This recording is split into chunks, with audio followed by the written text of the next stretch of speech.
We're standing in the lobby, and then all of a sudden, boom. Wild weather from around the world.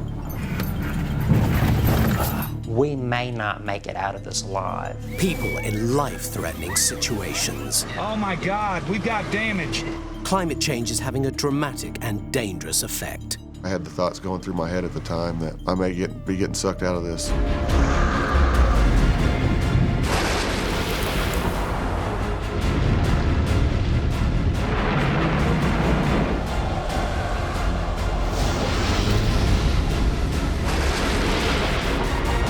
World's wildest weather. First-hand accounts from people caught in the middle of catastrophic climatic events, with real footage filmed at the time. Red, go! Wind!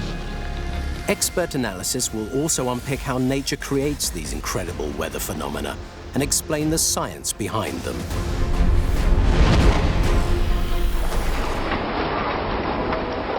One of the most extreme weather conditions to wreak havoc around the world is a hurricane, or cyclone as it's sometimes called. Violent, swirling storms up to 1,000 miles wide which form across the ocean. And it's in the tropics that some of the worst hurricanes have occurred. In September 2014, the resort town of Cabo San Lucas off the coast of the Baja California Peninsula in Mexico experienced the most catastrophic hurricane in its history. And for holidaymakers and locals, it came with little warning. A hurricane is defined by having sustained wind speeds of 74 miles per hour or greater. So 74 mile per hour wind speed alone is going to be dangerous because there'll be flying debris. We know it's enough to do damage to less well-built structures. But it's more than wind. Hurricanes typically bring very heavy rainfall with them and also surge if you're along the coastlines. That's water from the ocean itself moving inland with the forward momentum of this hurricane as it's making landfall. So it's really a threefold threat: wind, rain, and storm surge. Josh Morgaman is a storm chaser who travels the world putting himself in life-threatening situations so he can record these extreme weather conditions. He drove to Cabo San Lucas to be in the eye of the storm. I go to Cabo San Lucas a lot. It's a popular resort city. It's close to Southern California. And the thing about Cabo is that it gets threatened by hurricanes a lot. They come close. Sometimes they hit the city, but they're never that bad. So as Hurricane Odile approached, people didn't seem too worried. No one was covering their windows. No one was rushing out to get food and water. People were just kind of like whatever about it. And they had no idea what was coming. Now, Hurricane Odile ended up being one of the most powerful hurricanes to make landfall across the Baja California region. But it started its life thousands of miles east of that. Now, hurricanes tend to form or spawn across the warm waters of the North Atlantic, sometimes coming out from an easterly wave from the west coast of Africa, and this is what happened with Odile. The ocean is always a needed component for you to get a hurricane or a tropical system because it's the fuel for that system. Otherwise, you just have a regular complex of thunderstorms that you can get over land or over ocean. But the ocean is what's providing that tremendous amount of energy and moisture to turn it into a cyclone. It whips up the waves as well, so a significant storm surge and a huge amount of rain. The sheer volume of water meant when it made landfall, everyone was at risk. We're driving around Cabo San Lucas, wind rapidly picking up. It's just, it's about 7:25, and we feel like the core of the hurricane is closing in. So as the hurricane was approaching Cabo San Lucas, we had an idea that the center was going to cross the coast very close to our hotel, meaning kind of the east side of the city, and we wanted to get right where that center was, so we decided, hey, let's just write it out in our hotel. And we ended up being right. We hit the bullseye. The exact center of the hurricane passed right over us. Wind's blowing crazy. It's starting to really whistle. The trees are bending almost 45 degrees. I think stuff's going to start to break. So after trundling along for several days, Odile started to intensify, becoming a Cat 2 with wind strengths up to 125 miles an hour, and then eventually becoming a Cat 4 with wind strengths up to 140 miles an hour. This is a huge, destructive beast. It was raining really hard, and the howling started to get more like a rumbling, and you started to feel in the gusts that, okay, this is getting serious. This is not a normal storm. The buildings started to rattle a little bit. And as we went into late evening, it got worse and worse. The wind was just pounding at the front doors of the lobby, and we did everything we could to keep the wind out. We kept piling more and more furniture against those doors, but it didn't matter. The wind just kept blowing everything aside. 9:20 p.m. and the hurricane was ramping up. And there was no holding that wind back. It kept just like pushing everything out and coming back in. And finally, we just gave up. And it was basically like the hurricane decided that it was going to own that lobby. It's just after 10 o'clock. We're probably getting the strongest winds we've had all night. We're hearing roaring, screaming sounds of an airplane going by. That's a sign of very high winds. Oh, we just lost a big window. And when you can't even keep the front doors closed and they just blow off and the wind is like coming in, you know, people started to feel worried, like, okay, this is not a safe place anymore. And then all of a sudden, we noticed that it started to get quiet. And in a few minutes, it was totally calm. It was just quiet. And we walked outside the hotel, and just the wreckage was unbelievable. Just looks like it went through a blender. These pillars have just been torn out. Being in the eye of a hurricane, it's weird because it's so calm that you almost forget that you're in the exact center of a violent storm. You literally almost forget that you're only halfway through it and that you have to go back through that craziness again to get out. So we're in the calm eye, and all of a sudden it was like someone flipped a switch. And the wind just went from 0 to hurricane force in like a minute. And it was roaring, and we're hearing these popping sounds that sounded like gunshots. And we're standing in the lobby, and then all of a sudden, boom. Will Josh and the other guests survive the intense force of Hurricane Odile?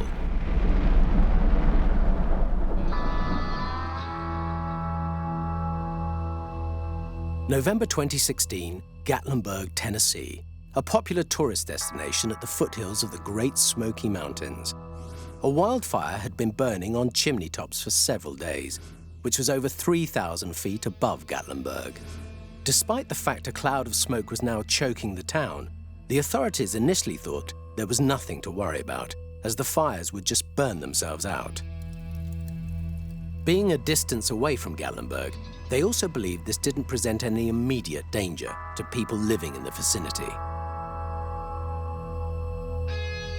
Michael Luciano and his stepbrother Anthony lived in the mountains about 4 miles above the town. November 28th started as a pretty normal day. You gonna work with us, Red? Red. You really didn't know if anything was wrong. When you called the police department or you called or asked any official, you know, in Gatlinburg, everything was told to us, you know, it's okay. It's just the fire in the park. It's burning. It'll burn itself out. Well, earlier in that day, we had reports of fires up on the chimney tops. And we were responsible for trying to help and assist as needed. We had our crews in the area ready to go. And then as time went on, we started to get more calls and realized that this is something that was going to be extremely serious. Wildfires are actually very rare in the Great Smoky Mountains, as it's normally too wet. However, this autumn was the hottest and driest in Gatlinburg history. This drought, combined with strong winds, which were knocking down power lines, was probably the most likely cause of what was to follow: electrical fires caused by extreme weather. As we drove through Gatlinburg, Gatlinburg had more smoke. You know, it was very unhealthy. People were walking around with masks on their face. And we saw that and we were thinking, you know, we didn't really know what to think. So I said, you know, we're just gonna go home. We opened a beer up and we were drinking a beer, and that's when I heard the wind start to pick up and I heard those banging noises, and that's when I decided to go outside and investigate with the cell phone and start filming. You can hear trees falling in the background. electrical transformers blowing up. Wind's pretty bad. It was just an eerie combination, and you kind of had that weird gut feeling that just something wasn't right. And as I was filming the smoke, I saw a very small ember. I said, I don't see nothing. He says, look on my phone. I see a hot ember coming from the sky. And I look on his phone and I said, holy cow. Look, there's an ember. Wow, this is really bad. It was now 8:30 p.m. and there had already been an electrical fire on the mountain road. Michael and Anthony were getting worried that the fire was spreading. Something was burning close. With the winds that we had at that time, there were 40 to 50 miles per hour. And that's when me and Michael made a decision, we need to get on the four-wheelers and scout out and see what is burning.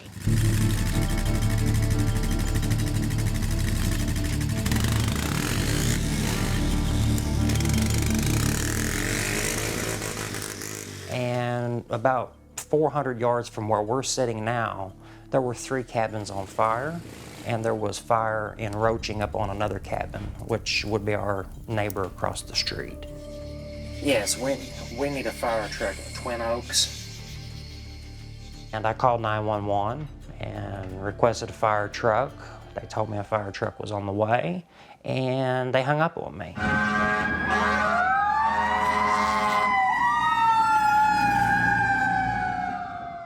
A wildfire, which is a forest fire or a grassland fire, is a fire that is out of control.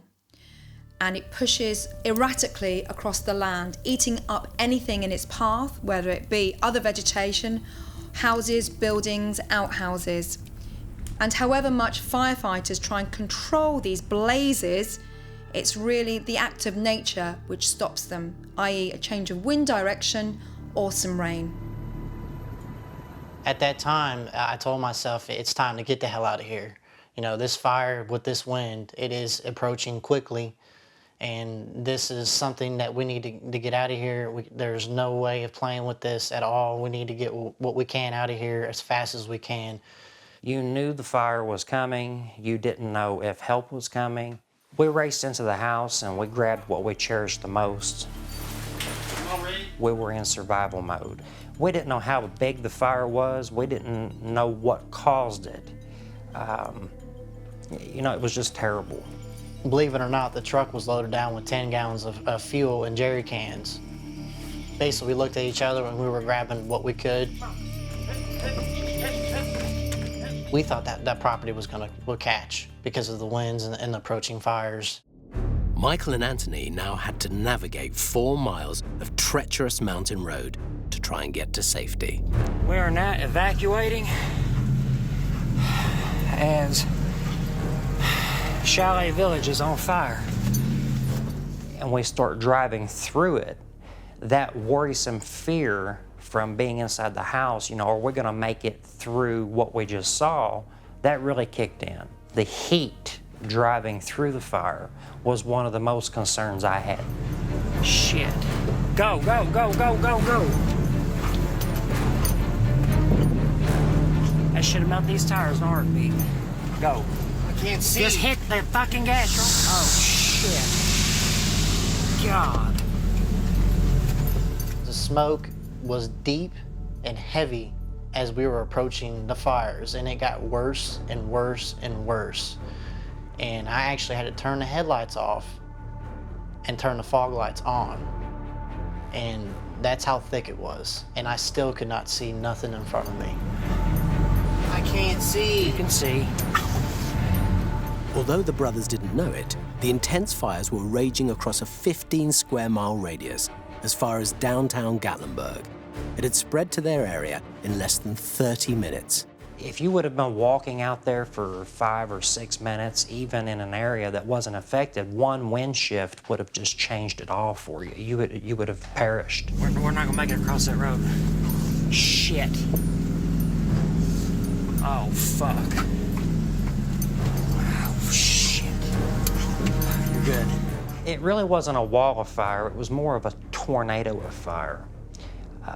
The winds had picked up by this time that were, approaching 80, 90 mile an hour in the higher elevations where we're at. Oh God, that was a beautiful cabin too. What was amazing was, as we were driving down, it was the cabins. Every single, nearly all of them were on fire. Oh God, please let us get down. I was thinking, I'm just getting off this mountain, and I'm surviving. Fuck! Hit the gas! Hit the gas! The smoke is starting to affect your lungs, and this is just driving down. You're in a vehicle. That's like our spacecraft. If we lose that spacecraft, we may not make it out of this alive. Fuck. So there were reports at this time that the winds picked up even further, gusts up to 87 miles an hour.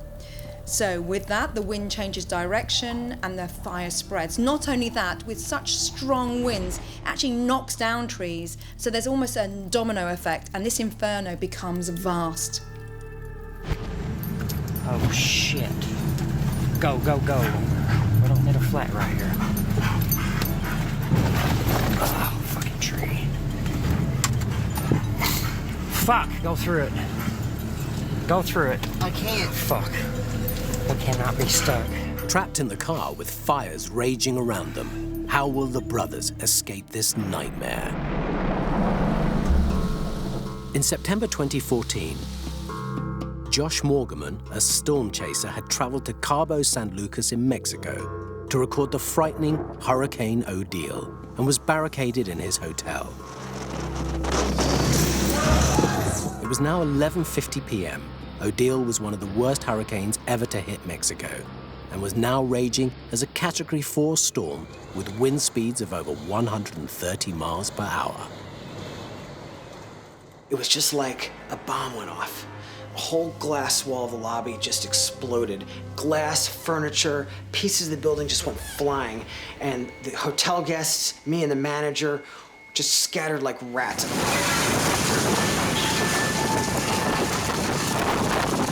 There was something about that moment where the building just started to blow apart, that it was like, wow, this just got real. Feeling of fear that you have from that, you're just like physically trying to protect yourself, and that's all that matters. Get under, just get under. Are you okay? So one of the hotel workers and I, we were under the reception desk crouched there, and it wasn't a safe place because just wreckage was flying around in every direction.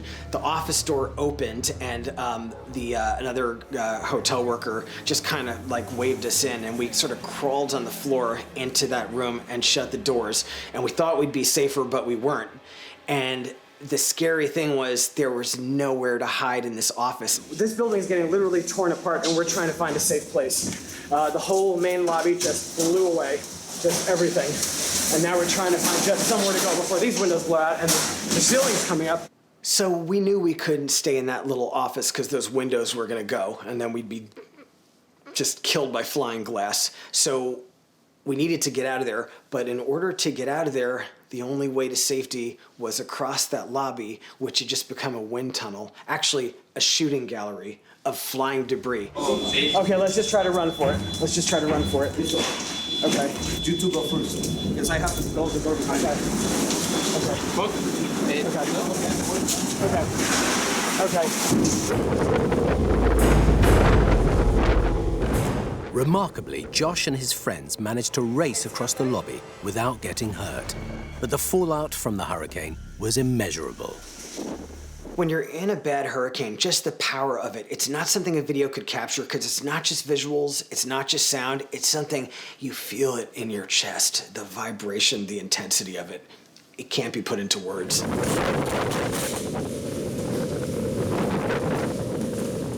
I was able to find my friend, my cameraman, Steven. He made it. He's okay. We're good. It's a little before 2 a.m. The worst of this hurricane is past, but you could see what it did to this lobby. The hurricane finally passed over Cabo at 2 a.m., wreaking havoc for 5.5 hours. So Cabo San Lucas has been there for a long time. This was the first time in the city's recorded history that it was hit full force by a really, really strong hurricane. And I think people all over the city were just shocked by it. Talking to people the next day, longtime residents, everyone had tales of terror like ours. Everyone had the same experience of hiding in a closet, in a bathroom, under a piece of furniture as the windows were breaking, as the roof blew off. It was just a night of terror across the city. And for me, it was just terrifying to be in a building as it started to just blow apart. Hurricane Odile took the lives of 11 people, 135 were injured, and over 30,000 locals were made homeless. The cost of damage to property was $1.2 billion. I've been in many, many hurricanes. Odile was absolutely one of the most ferocious. November 2016, Gatlinburg, Tennessee. Michael Luciano and his stepbrother Anthony were trying to escape a raging wildfire when they hit a major obstacle. Oh, fucking tree. Fuck, go through it. Go through it. I can't. Fuck. When we encountered that tree and we saw the massive size of it, we kind of did a double take where I'm like, we can't stay here. At the tree, that was the point that I actually realized that we possibly may have to evacuate the truck or ditch the truck and go by foot. We gotta get out of here. Hold on. Keep her in here. Oh, man. We tried to leave the truck. It was too hot. I opened the door. Embers were blowing in the vehicle. I had to shut the door. There was no getting out at that area. We had crews in an area trying to clear a large tree off of the roadway. And then there was a report of another tree that had gone down, a large tree that had gone down a few hundred yards away behind them. So we're in a situation where our TDOT employees and other emergency personnel are trapped by these two trees, and there's no way to get out of there. If they're not able to get those trees out of the roadways, that could have been extremely dire. One shot, and that was it. And I put it in four-wheel drive, I backed up, and just ran the hell out of that tree.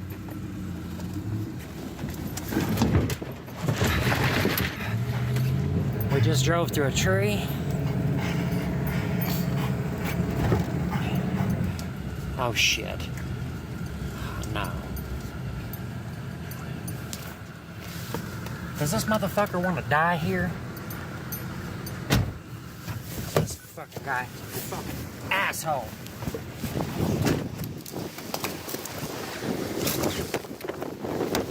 What the fuck is wrong with you? Go! Get the fuck out of here! We were not out of the woods. Once we escaped the mountain, there were still fires burning. Everything is burning. We just made it off of the mountain. We're on the spur now, and we're just sitting here in a line of bumper-to-bumper traffic with flames on both sides of you. And as we're sitting in that line of traffic, there are cars catching on fire. Fire is spreading quickly, so if you see the smoke, or if you smell the smoke and you see the fire, and you're downwind, you need to make preparations to be able to evacuate immediately. It was apocalyptic. It was apocalyptic. I mean, it felt like I was going through war.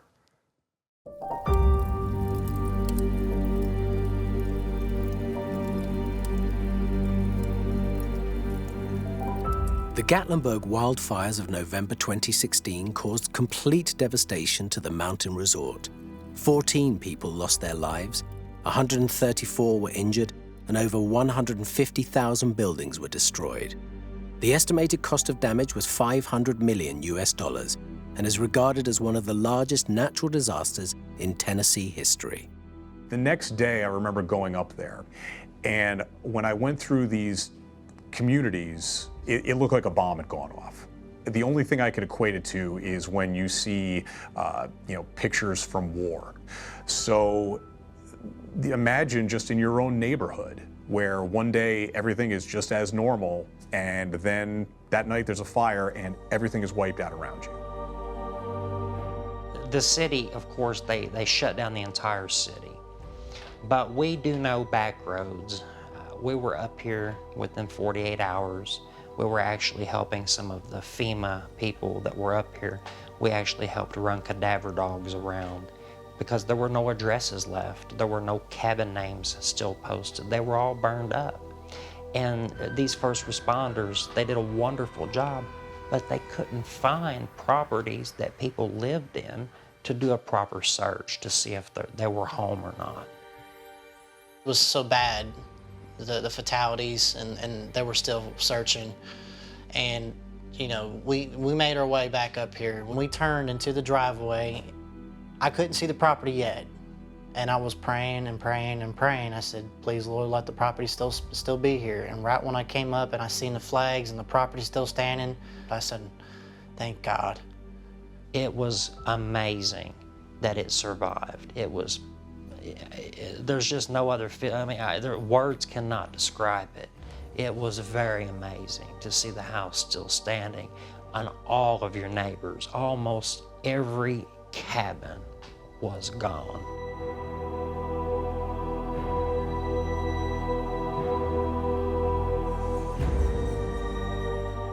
I could have died. Michael could have died. My brother. Red could have died.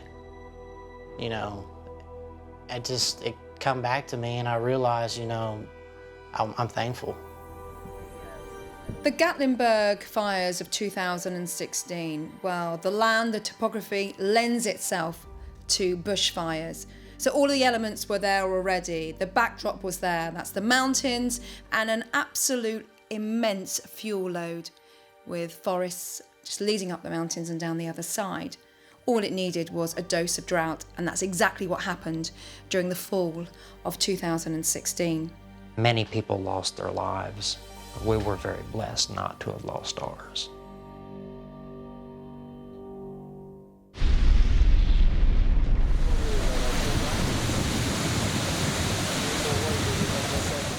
The rains were relentless. They were torrential and unforgiving, raging rivers raging down the side of the mountain. And Lima really wasn't set up for this. In March 2017, Peru was hit by the worst torrential rainfall in 30 years, resulting in devastating mudslides around Lima. 113 people were killed and over 150,000 made homeless. This was caused by the unusual warming of its coastal waters, known as El Niño. Let's have a look at Lima. It's one of the driest capitals in the world. Most of the time, the coastal waters, are very, very cold, but it does inhibit cloud growth. But occasionally, those very cold currents retreat as warmer waters come in from the equator.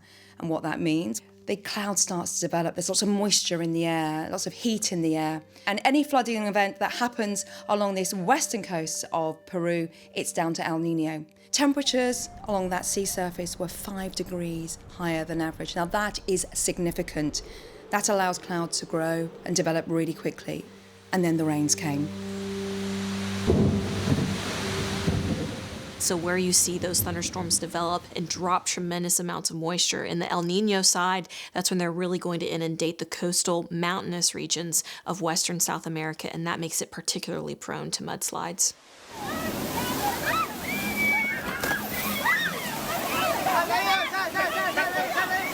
Without warning, dry valleys became angry rivers.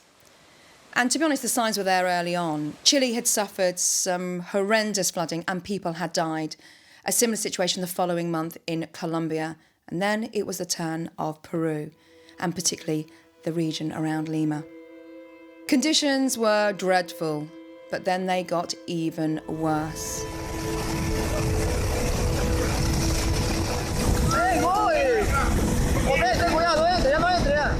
And And that was the problem. The rain kept on falling in that small area.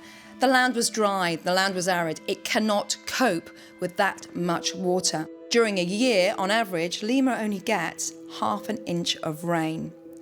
Now, from the 19th of March 2017, for the next week, that area was getting 6 inches of rain per day.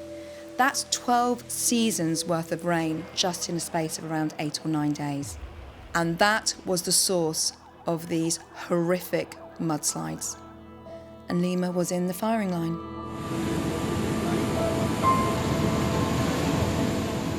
So once a mudslide starts, nothing can stop it. Raging torrents of debris, rock, mud, and also water. As they push down the mountainside, they can pick up to speeds of 20 miles an hour. And they are lethal as well, because they will literally destroy anything in their path. And like water, mudslides have their own rips, have their own currents.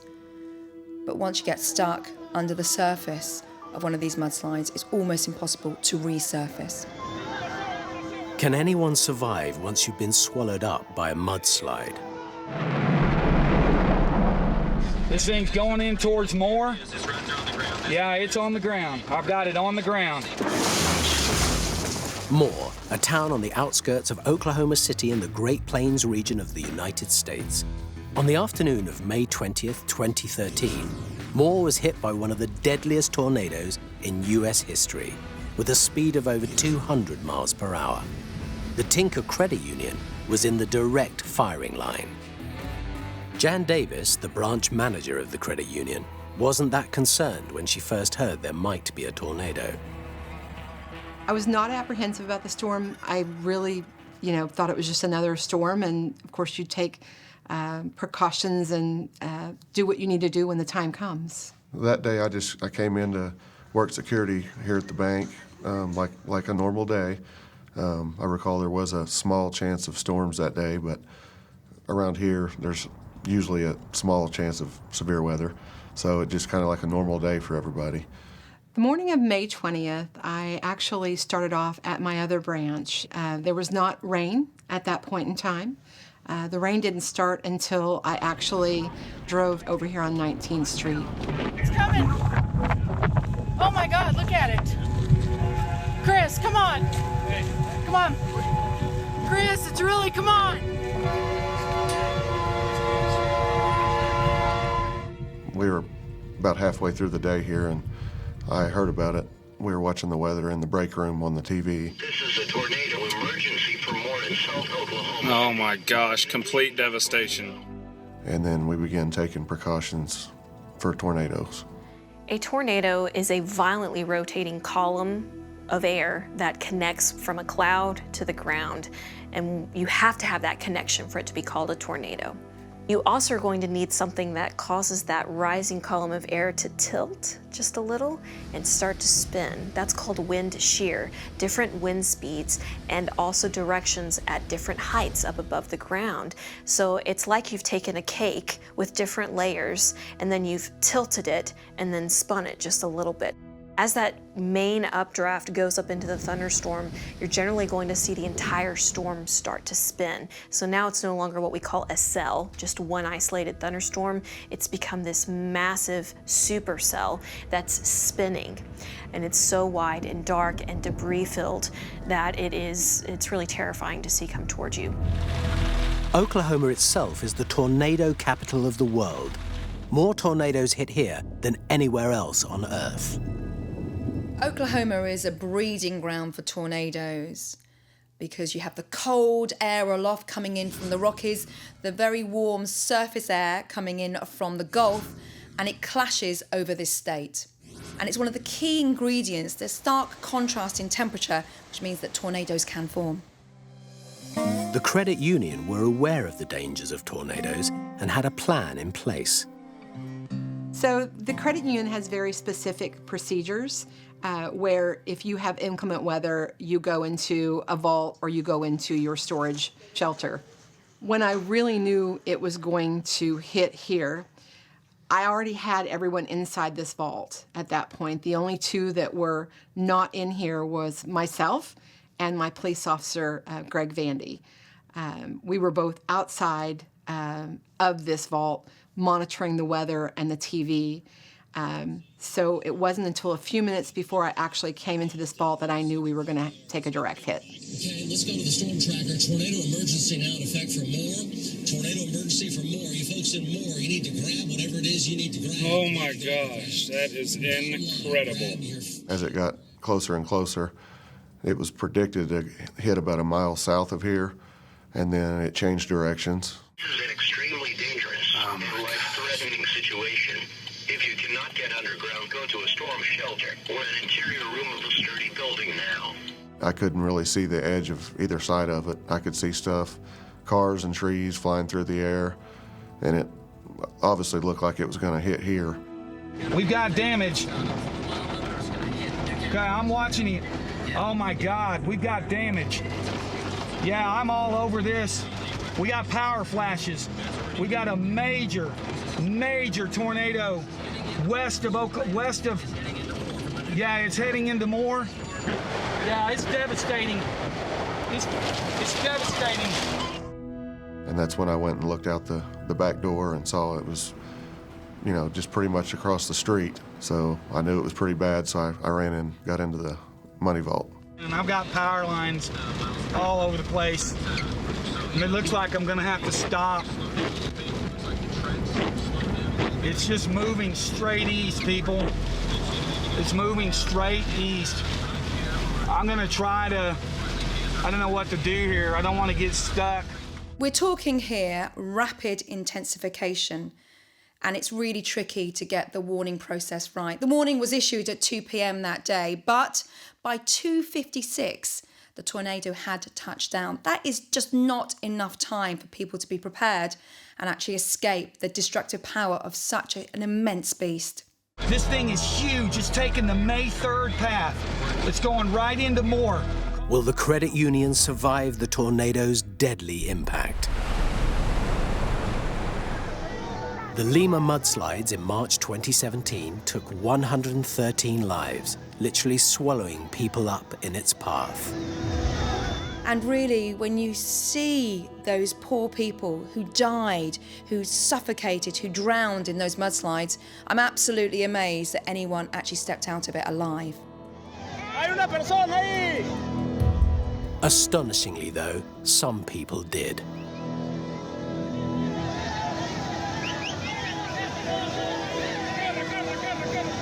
El río salió de un momento a otro y no pudimos tener tiempo para sacar todas las cosas.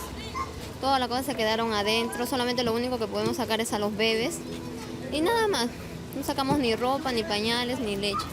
Nos hemos quedado todo, se llevó el río de un momento a otro. So people have known for hundreds and thousands of years this is not a good place to live because it's just too variable, too dangerous.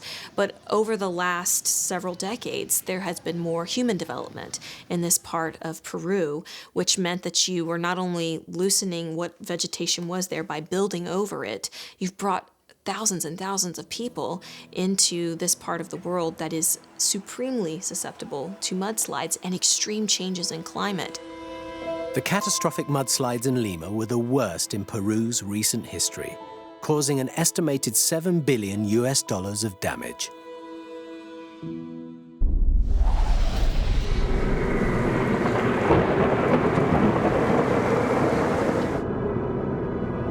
"23 people crammed in a vault for safety. The Moore Credit Union was in the direct path of one of the most terrifying tornadoes in U.S. history. First sounds that you hear are just cracking and creaking and busting glass, and although it's very loud, the winds are loud. I've heard different people describe it as like a 747 is landing on top of you. It's going towards Moore High School. Right now. We got major damage here in Moore, Oklahoma. It's lifted. The tornado is physically on the ground, just destroying power lines. The vault wasn't designed to withstand the force of a tornado, and the credit union had never been hit before. It was a frightening time for all 23 employees and customers stuck in that confined space. The main thing I noticed was the pressure. my ears began to pop real loud, and it was, you know, I was starting to get a lot of pressure on my head. The pressure in your head is so strong when you're inside of the vortex of a tornado that your ears can't pop, so your head just hurts and feels like it's gonna explode.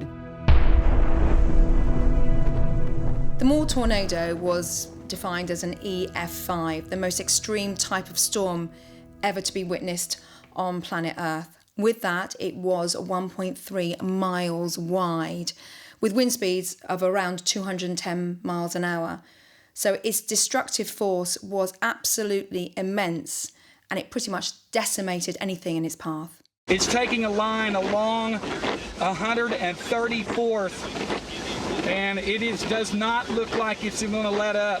So I was trying to remain calm myself. I was obviously nervous, but there were some people in there crying and praying and screaming, and so I was trying to get them to calm down, at the same time trying to keep myself calm and trying to find a way to secure the door from the inside, so if it did hit us, we could keep it from opening. The vault door is designed to lock not with people in it. It's designed to protect the things that are inside of it from the outside. And if I had to describe it to you, as heavy as that vault door was, it started to come open, and I was holding it. I knew I couldn't hold it by myself. And I had a hold of Jan, trying to keep her from being pulled out. It was very scary.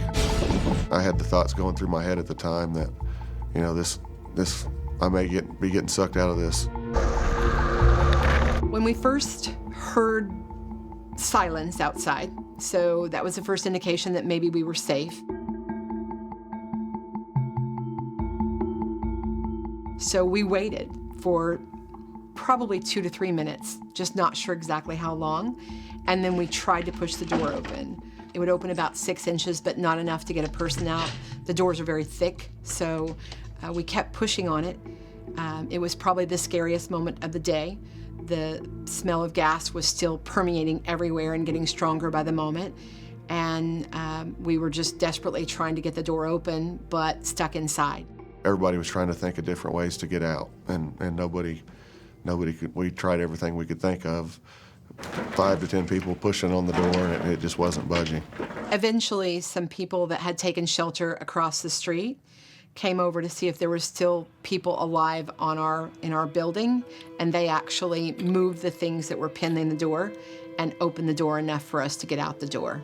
When I exited the vault, I looked around at the destruction all around, and I felt lucky to be alive, but at the same time, I felt bad for everybody that had lost as much as they had. Tornado Moore killed 24 people, injured 377, and caused over $2 billion of damage to property.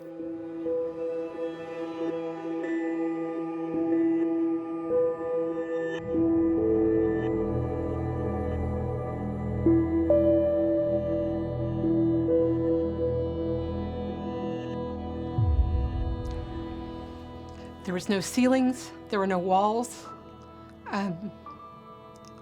You know, nothing that you had seen when you went in was left. It was all gone. It was overwhelming.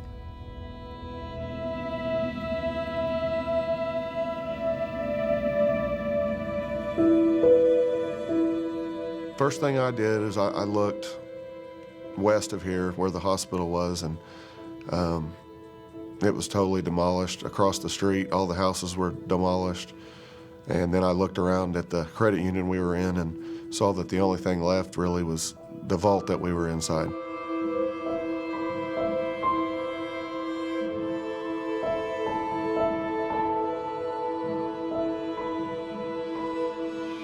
The tornado obliterated the credit union.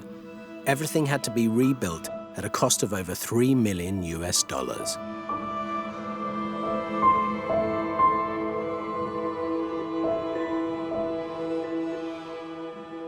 During a tornado season in the US, there'll be on average around 1,000 tornadoes. but only 20 will be in excess of an EF3 or greater. That's a violent tornado, and with that, possibly only one EF5.